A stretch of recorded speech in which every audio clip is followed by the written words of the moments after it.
બેસ્તાન પોલીસને મોટી સફળતા મળી છે। હત્યાના બનાવમાં સંડોવાયેલા આરોપીઓને પકડી પાડવામાં પોલીસને સફળતા મળી છે। બેસ્તાન પોલીસે 4 ટીમો બનાવી તપાસ હાથ ધરી હતી અને 3 આરોપીઓને ઝડપી પાડ્યા છે।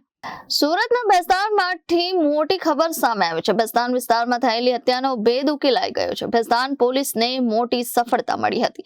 હત્યાના બનાવમાં સંડોવાયેલા આરોપીઓને પકડી પાડવામાં બેસ્તાન પોલીસને સફળતા મળી છે। બેસ્તાન પોલીસે 4 ટીમો બનાવી તપાસ હાથ ધરી હતી અને 3 આરોપીઓને ઝડપી પાડ્યા છે। મળતી માહિતી મુજબ જૂની અદાવતને કારણે આ હત્યાને અંજામ આપવામાં આવ્યો હતો। પોલીસ તપાસમાં ખુલાસો થયો છે કે 3 આરોપીઓ પર સુરત શહેરના અલગ પોલીસ સ્ટેશનોમાં અનેક ગુનાઓ દાખલ છે। બેસ્તાન પોલીસ હવે સમગ્ર ઘટનાની વધુ તપાસ શરૂ કરી રહી છે।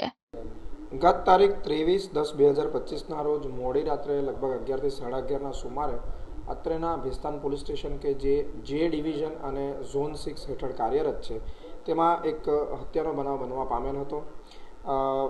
બનાવની વિગત એવી છે કે બનાવના ફરિયાદી સોહિલ ગુલામ સાદિક શેખ ઉર્ફે અલ્લુ નાઓએ તેમની ફરિયાદમાં જણાવેલ હતું કે સામેવાળા 4 આરોપીઓ તેમની પર જૂની અદાવત રાખીને સમાધાન માટે બોલાવી હુમલો કરેલ હતો, છરીથી હુમલો કરેલ હતો, જેમાં તેમના એક ફરિયાદીના મિત્રનું મૃત્યુ પણ ગયેલ છે।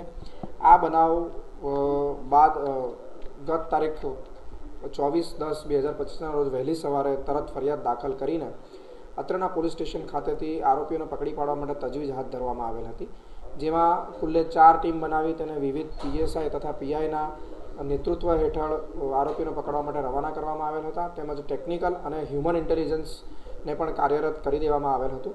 ટેકનિકલ અને હ્યુમન ઇન્ટેલિજન્સના પ્રતાપે બાતમી મળતા આ આરોપીઓ પૈકી 3 આરોપીઓને હાલ ઝડપી પાડવામાં આવેલ છે। આરોપી ક્યાંથી પકડાયા અને જે ઝઘડા થઈ ત્યારનો આરોપીઓને શહેરના તેમજ શહેર બહારના વિવિધ ભાગમાંથી પકડી પાડવામાં આવ્યા છે। આ આરોપીઓ પૈકી ઇમરોઝ ઉર્ફે દાલ ચાવલ પર સુરતના વિવિધ પોલીસ સ્ટેશનમાં 4 ગુના દાખલ છે।